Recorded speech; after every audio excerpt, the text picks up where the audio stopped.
आजोबा, काय? आजच्या जनरेशनचे मुलं खूप उशिरा झोपतात किंवा त्यांना लवकर झोप लागत नाही. पण तुमच्या वेळेस तुम्ही लवकर झोपून जायचे आणि तुम्हाला लगेच झोप लागायची. याच्या मागचं काय कारण आहे? आजकालचे मुलं जे जगतात, हे वास्तवामध्ये जगत नाही. ते भ्रामक कल्पनेत जगतात. त्यांच्यापुढे करमणुकीची विविध साधनं आणली, की जी एका ठिकाणी बसून त्यांना त्याचा आनंद घेता येतो.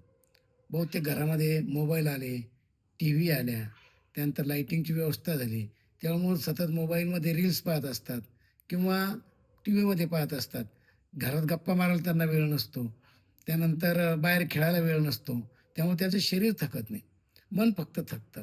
परंतु जुन्या काळातल्या लोकांचा विचार केला, त्या काळातल्या मुलांचा जर विचार केला, तर घरामधले कुठले टीव्ही, मोबाईल, रेडिओ फार क्वचित लोकांकडे रेडिओ असायचा. पण ही इतर साधनाची त्यावेळेला निर्मिती झालेली नव्हती.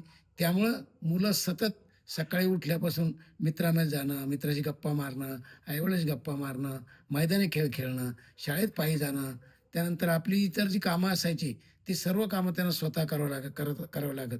त्यानंतर त्या काळच्या जनरेशनमध्ये फारशी ईर्ष्या नव्हती. तो पुढे गेला, त्याला खूप गुण मिळाले, मला कमी गुण मिळाले किंवा वडिलांची त्यांच्याकडून फारशी अपेक्षा नसायची. परंतु आजकालच्या मुलांकडे आपण बघतो, त्यांच्यामध्ये खूप ईर्ष्या निर्माण झालेली आहे. वडिलांच्या त्यांच्याकडून खूप अपेक्षा वाढल्या आहेत. त्यामुळं मुलं त्या अपेक्षा पूर्ण करण्यामध्ये खूप त्रस्त होऊन जातात. त्यामुळे त्यांचं माइंड जे असतं, ते माइंड सतत भरकटत असतं. परंतु पूर्वीच्या काळामधली जी मुलं होती, ती त्यांना फारसं पुढच्या जीवनामधलं जे मिळेल, त्यामध्ये ते समाधान मानायचे. उद्या मला नोकरी लागली पाहिजे, मी बाहेर ठिकाणी गेलो पाहिजे, अशी काही त्यांच्याकडे भावना होती. मी शेती तर शेती करेन, आरामानं जगेन. त्यामुळं दिवसभर शरीर थकायचं, मन फारसं थ मन फारसं थकत नाही. आजकालच्या मुलांचं शरीर फारसं थकत नाही, मन थकतं. म्हणून त्यांना फारशी झोप येत नाही असं मला वाटतं.